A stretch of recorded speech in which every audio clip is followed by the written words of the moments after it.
Hello guys, now I am going to discuss about a short topic of engineering mathematics that's known as surfaces and volumes of solid revolution.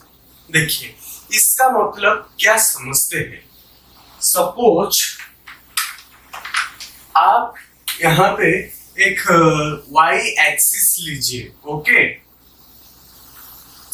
और ये x axis according to Cartesian coordinate system. Suppose आपको बोला जाएगा कि y axis के चारों ओर आपको बोला जाए कि एक आर्क ड्रॉ करने को, और आपको बोला जाएगा y एक्सिस के चारों तरफ उसको घुमाना है। इस आर्क को घुमाने से कैसे बनता है? बिल्कुल ऐसे ही। और इस आर्क को घुमाने से वो सरफेस एरिया साथ ही साथ वॉल्यूम भी जनरेट करेगा। चलो देखते हैं कैसे जनरेट होता है। चलो हम इसको अभी यहाँ दिखाते हैं। एक मिनट रुक जाइए, फिलहाल यहाँ दिखाना तो मुश्किल है। चलो इसको हम कंप्यूटर एडेड डिजाइन में डेमोन्स्ट्रेट करते हैं, ठीक है? चलो तो चलिए, तो ये है automatic computer aided design software. चलो इससे हम समझते हैं surfaces of and volumes of solid revolution. चलो पहले मैं समझाया था कि चलो एक y एक्सिस ड्रॉ करते हैं।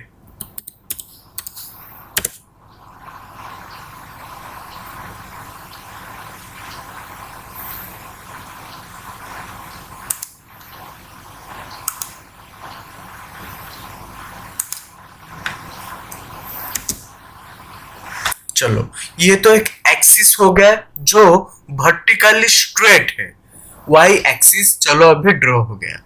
अभी हम एक आर्क ड्रॉ करते थे।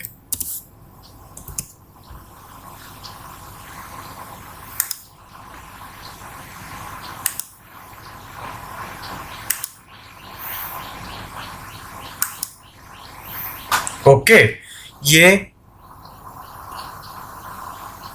ये जो चमक रहा है ये है अभी y एक्सिस और ये है आर्क। हमारा काम क्या है? इस y एक्सिस के चारों तरफ इस आर्क को घुमाना है। चलो कैसे घुमाते हैं।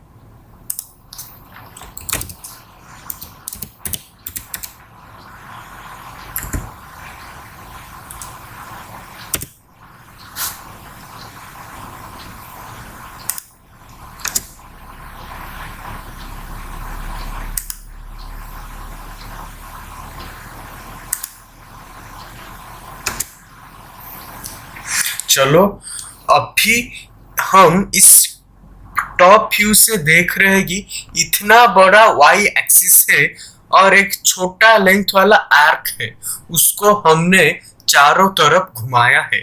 चलो इसको हम अभी 3D व्यू में दिखाते हैं।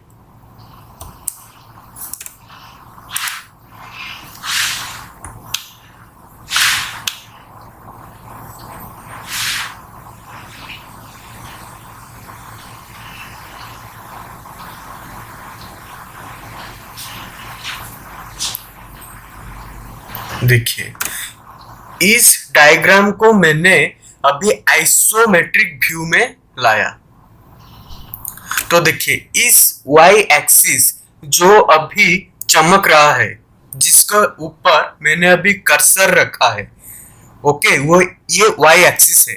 और मैं एक पॉइंट चुन रहा हूँ, एक आर्क चुन रहा हूँ, ओके। जो मैंने आर्क चुना है तो वो इस y एक्सिस के चारों तरफ घूम चुका है। वो चारों तरफ घूमने से वो एक सरफेस एरिया बना दिया है। कैसा सरफेस एरिया? जो बिल्कुल वायर फ्रेम की तरह बना हुआ है। वही वायर फ्रेम जिसके ऊपर कर्सर रखने से चमक रहा है, ये है सरफेस एरिया। और उसके भीतर जितने स्पेस ऑक्यूपाई हो चुका है वो है वॉल्यूम। तो होप डैट आपको इस कंप्यूटर एडेड डिजाइन से मैथमेटिक्स का ये कंसेप्ट अभी समझ में आया होगा। अभी हम कंप्यूटर में इसका फुली डेमोन्स्ट्रेशन दिखाई दिया, लेकिन इसका अभी हम फार्मूला के बारे में जानना चाहेंगे। चलो देखते हैं। एक्चुअली देखिए, बात यह है कि सपोज आप एक सिलेंडर लीजिए, ओके।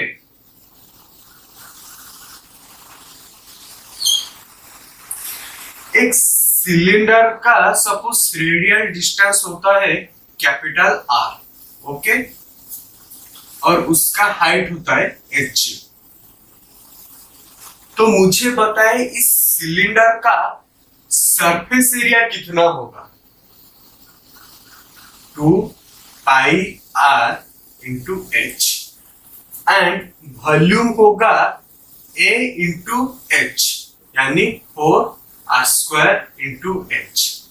बात यह है कि जब भी हम सरफेस एरिया निकालते हैं तो क्या करते हैं, इसका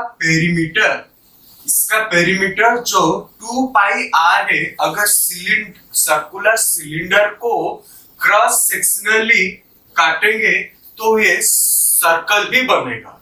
तो उसका पेरीमीटर होगा 2 पाई आर इंटू एच, और वॉल्यूम होगा A into H, means cross sectional area into height, pi R square H. ये सरफेस एरिया और क्रॉस सेक्शनल एरिया के बीच में कंफ्यूज मत होइए।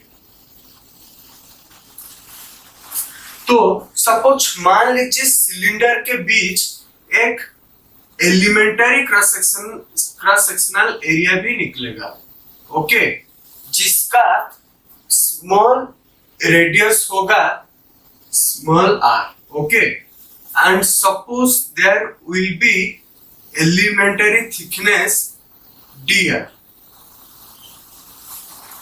अच्छा बताइए, इस छोटे से एलिमेंटरी एरिया का वैल्यू कितना होगा?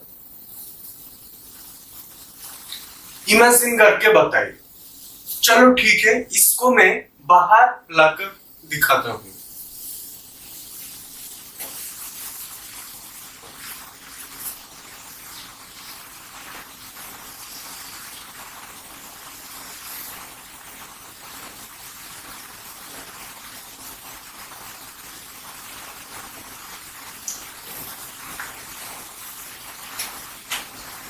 इसका थिकनेस dr है, इसलिए ये होगा विड्थ, एंड ये पेरीमीटर का वैल्यू है 2 पाई आर, ओके। इसलिए वो एलिमेंटरी एरिया क्या बनेगा, क्योंकि आपको पता है area equals to length into width, इसलिए एलिमेंटरी एरिया बनेगा 2 pi R into D R, okay. And cross sectional volume क्या बनेगा? सपोज मैंने एक क्रॉस सेक्शनल वॉल्यूम निकाला है छोटे हाइट का, जिसको सपोज मान लीजिए मैं डी एच से डिनोट करता हूं।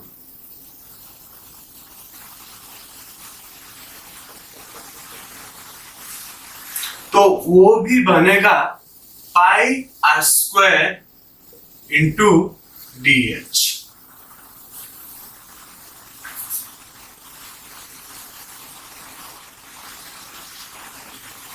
और इसको अगर मैं इंटीग्रेशन करते चलूंगा तो एक बड़ा सा वॉल्यूम बनेगा pi R square into H, okay. Sorry 1 minute, pi R square into D H का होल इंटीग्रेशन, ओके। यहाँ पे 2 पाई आर इंटू डी। अगर इस छोटे से एलिमेंटरी एरिया को अगर मैं इसको बड़ा करूंगा तो एक बड़े एरिया बनेगा, क्रॉस सेक्शनल एरिया।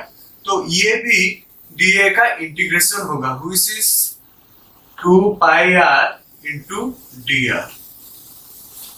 ओके, तो चलिए इसी कंसेप्ट को ध्यान में रखकर अभी हम सरफेस एरिया एंड वॉल्यूम्स का फॉर्मूला निकालते हैं।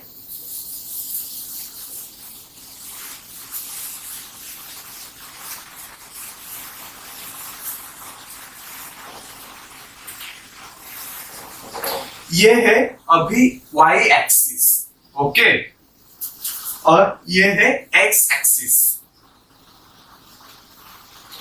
मैंने बोला था कि यहां पे एक आर्क ड्रा करूंगा, एच, जिसको y एक्सिस के चारों ओर घुमाना है।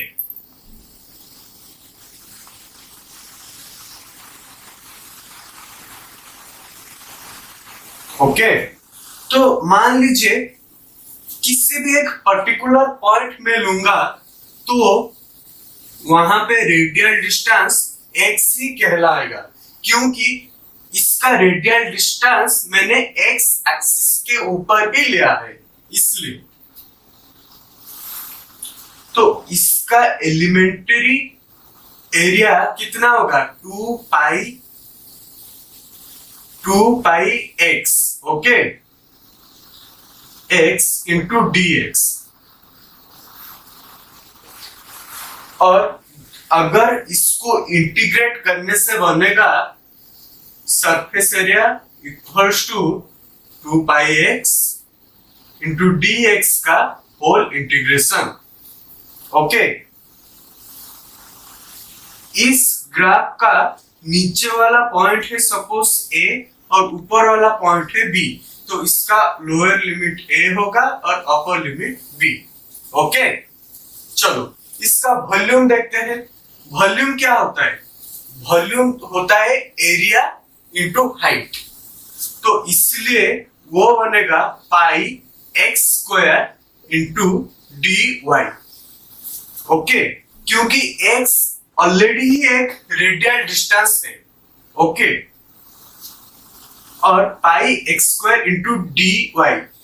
सपोज आप यहाँ पे कोई भी एक छोटा सा एलिमेंट्री एरिया ले जाइए, okay, x is the any value taken in the x axis, okay, and y will be elementary length, means very small length। इसको थोड़ा थोड़ा सा इंटीग्रेट करने से एक लंबा वैल्यू मिलता है जो वॉल्यूम कहलाता है।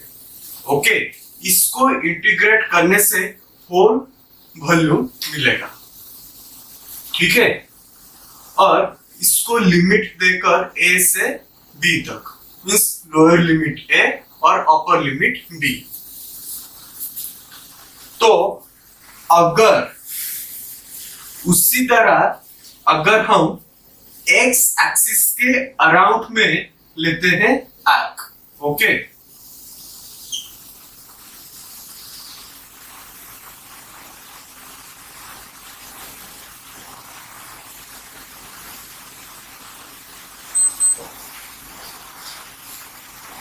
अगर हम x एक्सिस के अराउंड में लेते हैं तो हमारा सरफेस एरिया का फॉर्मूला क्या होगा?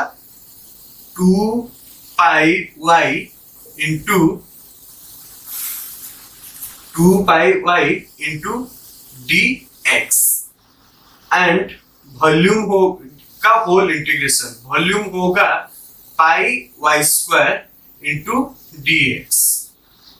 ओके, सॉरी, ये dy होगा।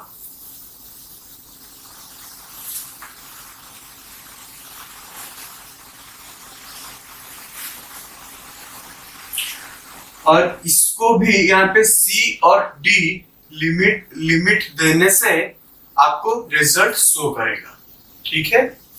चलो, होप आपको ये लेक्चर अच्छी तरह से समझ में आया होगा।